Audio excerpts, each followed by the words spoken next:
ये धरा मां सरयू के आंचल में है, अत्यंत उर्वरा भूमि है और यहां का नौजवान देश और दुनिया में जहां कहीं भी गया उसने अपनी प्रतिभा और अपने परिश्रम का एक लोहा मनवाया है। एक समय था बाढ़ की त्रासदी और कनेक्टिविटी के भाव में यह क्षेत्र पलायन करता था, लोगों को आजीविका के लिए विदेशों में जाना पड़ता था और आपके द्वारा अब चुने गए विधायक और सांसद डबल इंजन सरकार की ताकत का इस्तेमाल करते हुए अब विदेशों के लोगों को चिल्लू पार में काम करने के लिए अवसर देने जा रहे हैं। इसी चिल्लू पार में आपने देखा होगा, पहले हम लोगों ने धुलियापार में जो बंद पड़ी चीनी मिल थी उसकी खाली जमीन में पहले हम लोगों ने वहां पर सीएनजी का प्लांट बिठाया।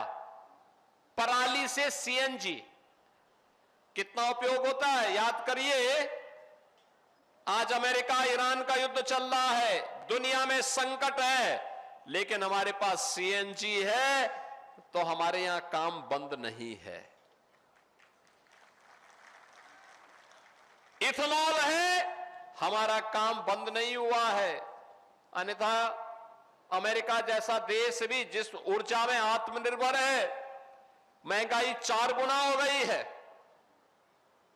100 रुपए की वस्तु वहां पर 400 रुपए में मिल रही है। भारत में नियंत्रण प्रधानमंत्री मोदी जी के नेतृत्व में, यही नया भारत है। गरीबों का भी कल्याण करता है, विकास की योजनाओं को भी लाता है, सुरक्षा का बेहतर माहौल भी देता है और माफिया को मिट्टी में मिलाने का काम भी कर देता है।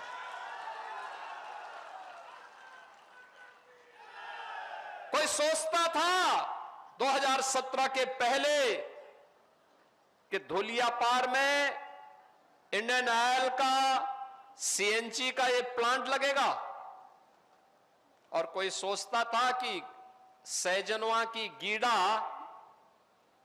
वो धुलियापार में आ पाएगी।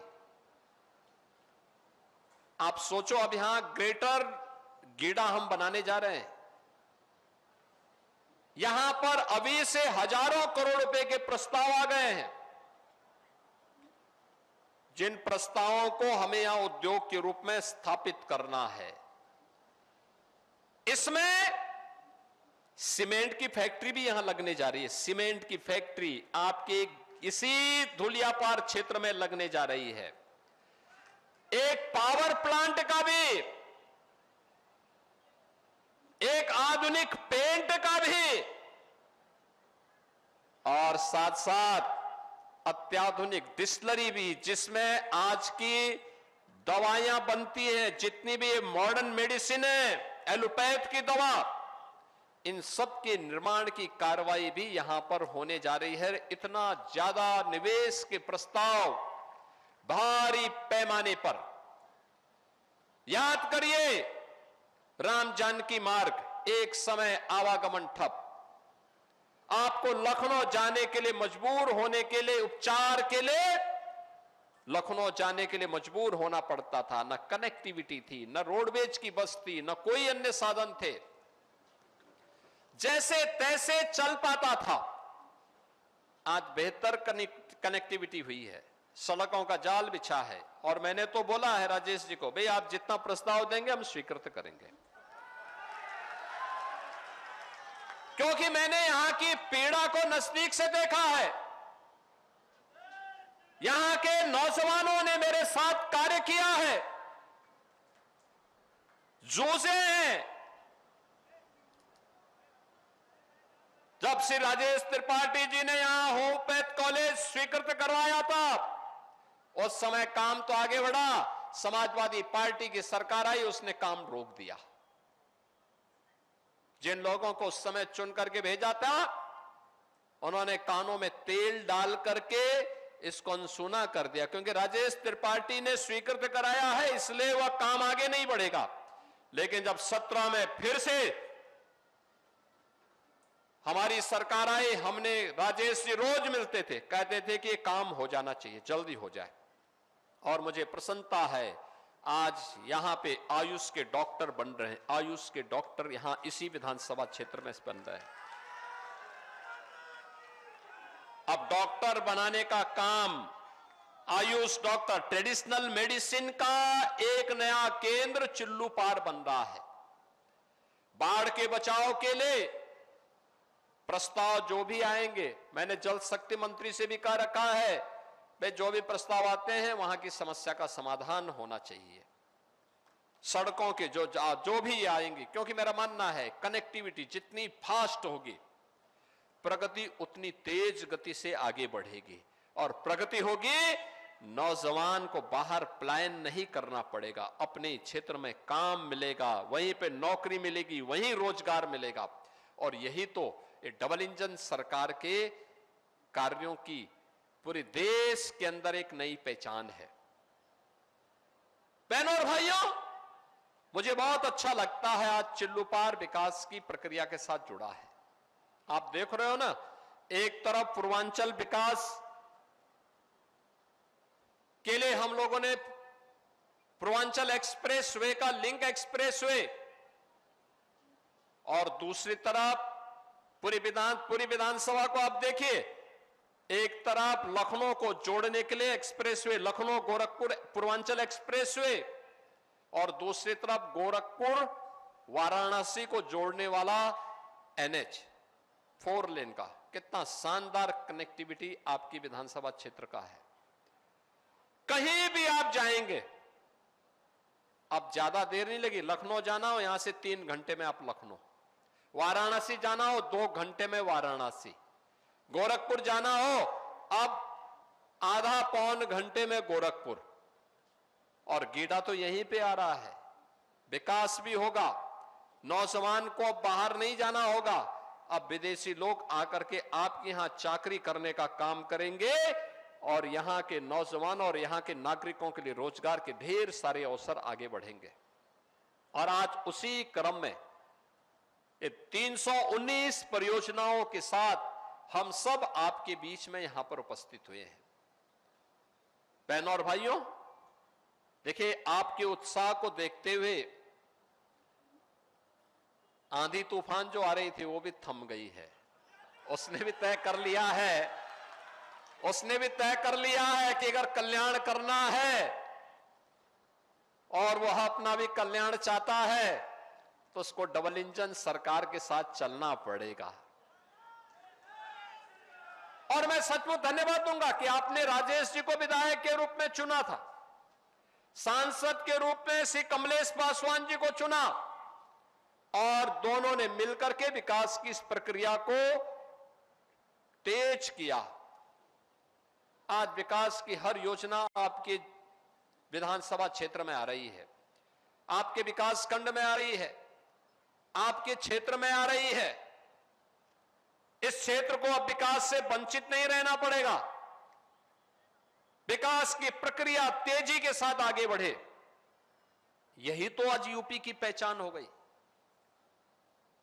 आज हम देश के अंदर कहीं जाते हैं, आप यहां अनुमान करिए, आप तो सरयू मैया के बगल में हैं।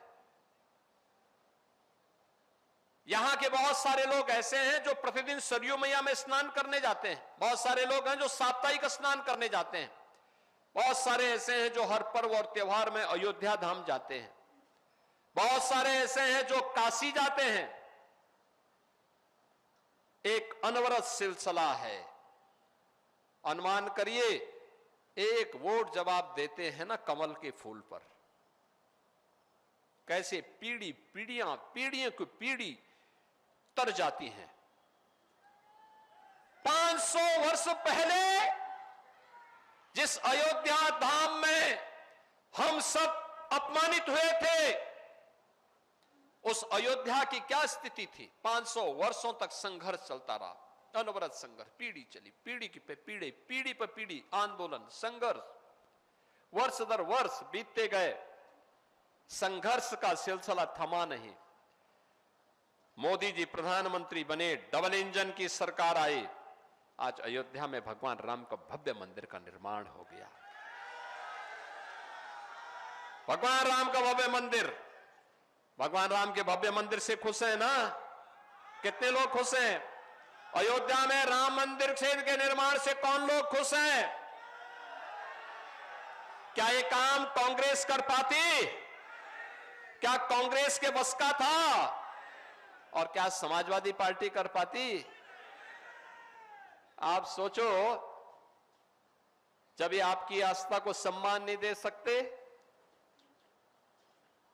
महापुरुषों को सम्मान नहीं दे सकते, विकास की योजनाओं को नहीं ला सकते, नौजवान को रोजगार नहीं दे सकते, उद्योग धंधे नहीं ला सकते, बेटी और बहन को सुरक्षा नहीं दे सकते, बाढ़ की समस्या का समाधान नहीं दे सकते हैं, सड़कों का निर्माण नहीं कर सकते हैं, तो हम चुन करके क्यों भेजते हैं ऐसे लोगों को?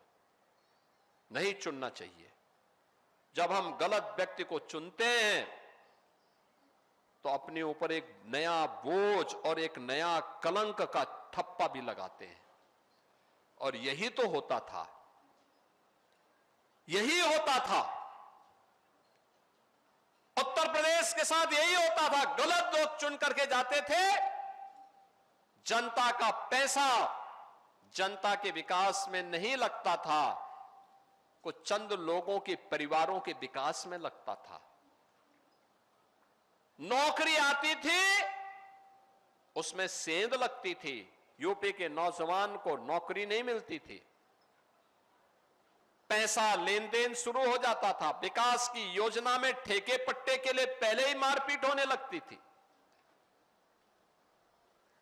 वह जब विधायक ही स्वयं ठेका करेगा तब तो हो गया काम, यही होता था।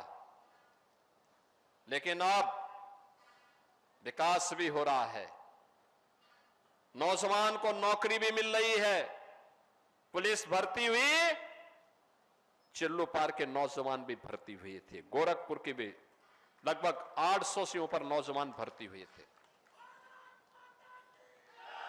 हर सरकारी सेवा में, हर सरकारी सर्विस में आज जब नियुक्ति पत्र में बांटता हूं तो गोला से भी, बड़लगंज से भी, गगहा से भी, बांसगांव से भी, खजनी से भी, सिकरीगंज से भी, चोरी चौरा से भी, पिपरोली से भी, सहजनवा से भी, पाली से भी नौजवानों का चयन होता है। वे नौजवान जब मुझे वहां मंच पर दिखाई देते हैं, मैं परिचय पूछता हूं, वे बताओ, क्योंकि जब मैं सांसद था तब उन नौजवानों की उम्र 12, 13, 14, 15 साल रही होगी। आज वह नौजवान आता है, क्योंकि सांसद के रूप में तो मैं गांव-गांव जाता था, उनके मां बाप से, उनके परिवार के लोगों से संपर्क होता था, कोई दिक्कत नहीं थी। लेकिन पिछले 9 वर्ष में पूरे प्रदेश की सेवा के लिए लगने के कारण उतना समय नहीं दे पाता। लेकिन मैं जब उनसे पूछता हूं वे कहां के, वो गांव का नाम लेता है, फिर मैं पूछता हूं कौन परिवार के, वो अपने परिवार के माता पिता का नाम लेता है। मुझे उसकी पीठ थपथपानी पड़ती है, यार तुमने बेटा बहुत अच्छा किया, मेहनत किया, चलो तुम्हारा सिलेक्शन हुआ, बधाई तुम्हें, तुम्हारे सिलेक्शन से हमें भी प्रसन्नता हो रही है। लेकिन क्या ये 2017 के पहले संभव था? नहीं, नहीं। तब तो चाचा भतीजे की जोड़ी आपके इस हक पर डकैती डाल देती थी, वसूली शुरू हो जाती थी, होनहार नौजवानों का सिलेक्शन नहीं होता था। वो यहां से पलायन करने के लिए, नौकरी रोजगार के लिए दूसरे राज्यों में जाता था तो पहचान का संकट होता था, कहां से आए हो? मैं मानता हूं चिल्लू पार के नाम पर तो नौकरी नहीं देते थे, आजमगढ़ के नाम पर भी नहीं देते थे, मऊ के नाम पर भी नहीं देते थे। और अगर किसी उद्योग में काम करने के लिए गए योग्य भी है। और यूपी का नाम सुनते थे लोग, कहते थे अरे बाप रे बाप, आप जाइए भैया, हमसे बचा करके रखो, यूपी की साया न पड़ने पाए। ये 2017 के पहले की स्थिति थी। ये स्थिति थी, दंगा, कर्फ्यू, अव्यवस्था, गुंडागर्दी, माफियागिरी, न बेटी सुरक्षित, न व्यापारी सुरक्षित, हर व्यक्ति चिंतित होता था। आज ऐसा नहीं है। उन लोगों से मैं कहूंगा जो 2017 के पहले यूपी के बाहर गए होंगे, आज वे जाते होंगे। जो लोग उसको देख करके 10 कदम पीछे हटते थे, आज कहोगे उत्तर प्रदेश से आए हैं, चिल्लू पार से आए हैं, गोरखपुर से आए हैं, वह भी आपको गले मिलने के लिए 10 कदम आगे आकर के आपसे गले मिलने का कार्य करेगा। एक नई पहचान बनी है आपकी। ये नई पहचान आपकी विकास की इस यात्रा की नई पहचान है। और आज इसी नई पहचान के लिए मैं आप सबके बीच में आया हूं। हम विकास भी करेंगे, सुरक्षा भी देंगे, आस्था का सम्मान भी करेंगे और समृद्धि की नई ऊंचाई की ओर आप सबको लेकर के जाएंगे। और यही समृद्धि की नई इकाइयां, ये उद्योग लगने जा रहे हैं, यहां के नौजवान रोजगार पाएंगे। ये केवल उद्योग नहीं लगना है, हम वहां पे ऐसे इंस्टीट्यूशंस खोलेंगे जहां पर उस उद्योग के लिए उन नौजवानों को ट्रेनिंग दी जाएगी और फिर उन नौजवानों को वहां पे उस उद्योग में नौकरी भी दी जाएगी। यहीं पे हम तकनीशियन पैदा करेंगे, यहीं पे हम उनको ट्रेन्ड मैन पावर उपलब्ध करवा देंगे, यहीं पे हम यहां की बेटियों को भी नौकरी उपलब्ध करवा देंगे।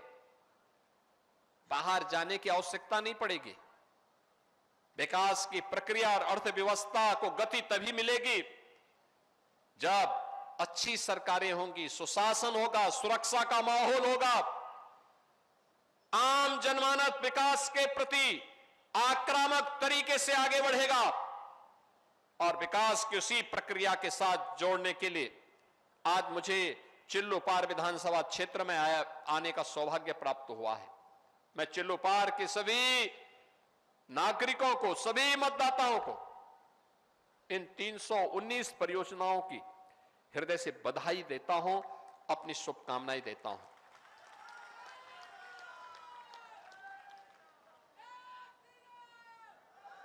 इस सोमावती यानी पुरुषोत्तम मास का सोमावती अमावस्या के पूर्व आपको मिलने वाला एक सौगात है। और मैं मानता हूं ये विकास की प्रक्रिया तेजी के साथ आगे बढ़ाएगी। विकास का कोई दूसरा विकल्प नहीं होगा और ये तभी होगा जब अच्छे लोग चुने जाएंगे। अच्छी सरकारें आई तब जब अच्छे लोग चुन करके गए। अच्छे लोग चुन करके गए, अच्छी सरकारें आई।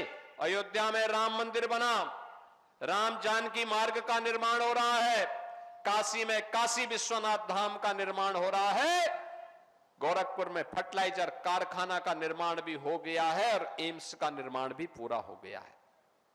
यह है गति। चिल्लूपार में, बढ़लगंज में आयुष का महाविद्यालय बन गया, मेडिकल कॉलेज बन गया। धुलियापार में ग्रेटर गीडा का निर्माण करते हुए विकास की गति को तेजी के साथ आगे बढ़ाने का काम कर दिया गया। जनप्रतिनिधि, अच्छे जनप्रतिनिधि आपके लिए प्लेटफॉर्म देंगे गति को आगे बढ़ाने के लिए। अच्छी सड़कें देंगे, अच्छी सुविधा उपलब्ध करवाएंगे, व्यवस्था को तीव्र करने के लिए वे मौका देंगे। आगे चलने की तैयारी तो आपको स्वयं करनी पड़ेगी और अपने नेतृत्व के साथ मिलकर के आप इस स्पीड को बढ़ाएंगे। आपके विकास को दुनिया की कोई ताकत रोक नहीं पाएगी, कोई ताकत रोक नहीं पाएगी। और यही कहने के लिए आज आप सबके बीच में मैं आया हूं।